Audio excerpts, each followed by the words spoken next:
Hi, I'm Lanny, and this is Preserving Today. Today I want to show you how I make fermented dill pickles. Cucumber pickles are fun because they're so customizable. The flavors can be switched up by changing the spices or other additions to this recipe. This is my favorite way to use the cucumbers that we grow in our garden, and my very favorite way to preserve those cucumbers in cold storage for a year or more. It's a quick fermentation recipe as it only ferments on the counter for like 3 to 8 days. For this, I use the classic dill pickle recipe, although I don't have fresh dill on hand, so I just skip it. My pickling spice does have dill seed, so it'll still have a nice dill flavor. If you'd like to make your own pickling spice like I do, you can check out my other video on how I make homemade pickling spice. The key to success with fermentation is keeping the food submerged under the brine as it ferments at room temperature. If the food is submerged under the brine, it cannot grow mold, so just keep that in mind. Fermented cucumber pickles are better than the best vinegar pickles. These wild fermented cucumber pickles are raw and never heated, which helps maintain their satisfying crunch. This is a living, raw food loaded with probiotics and a fresh taste. Wild fermentation is a wonderful way to preserve fresh vegetables, and you can watch my video on how I preserve my vegetables for a year or more with fermentation here. And you don't have to stop at cucumber pickles. You could do carrots, snap peas, green beans, and so much more. The first thing you do if you have fresh cucumbers from the garden or from a farm, you need to wash them. You need to scrub them really well to get all these little spiny things off, and then cut the blossom end off. People say that leaving the blossom end on will make the pickles soft. If you can't tell which is the blossom end, it's the one that looks like a belly button, and it might still have a dry flower attached. The other side is going to be the end that was connected to the cucumber vine, so it's going to look more like a vine or a stem. If you're not sure, just cut off both sides. Scrub all the little spiky things off and rinse these good. Cut the ends off and you're ready to go. Now to actually make the pickles. First, I make a brine.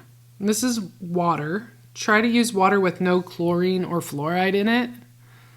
If all you have is access to your city water, then just try this in a small batch to see how it works. The downside with additives to the water is that things like chlorine inhibit bacterial growth, and that's what you want when you're fermenting food.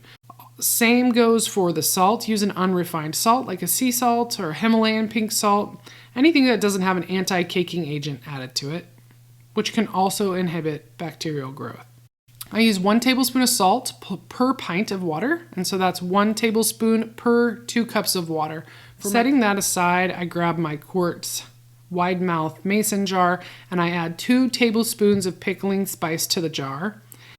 Put some garlic in the bottom, and then I layer a grape leaf on top. A grape leaf contains tannins, and tannins are supposed to help the pickles, again, stay crispy. And we all want a crisp pickle. Nobody wants a squishy pickle.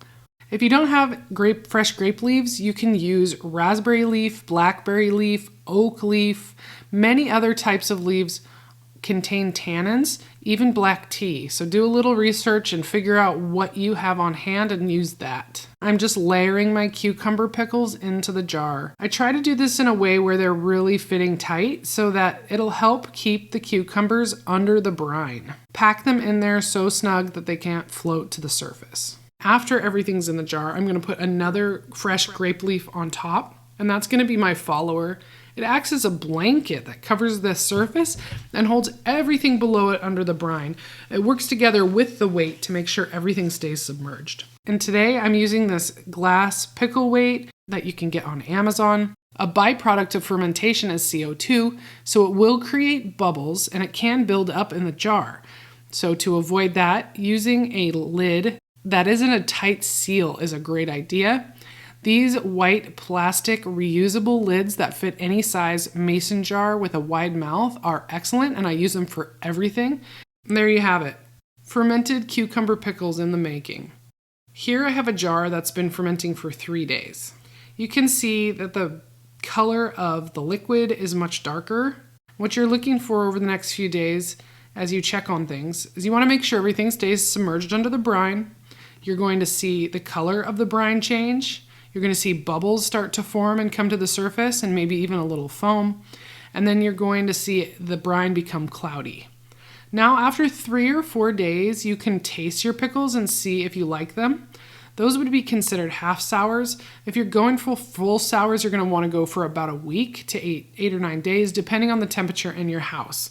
The warmer your house is, the faster this will ferment, and the cooler it is, the slower it will ferment. But don't go too long or your pickles will become soft. I usually do about 7 days on my pickles because I like them really sour, and then they're still crispy.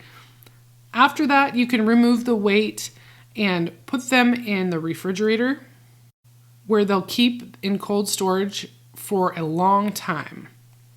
No vinegar needed. These are classic, traditional, fermented cucumber pickles. Have you ever made cucumber pickles using fermentation? Was it any different than what I did? Let me know in the comments. Thanks for watching. I'm Lanny, and this was Preserving Today.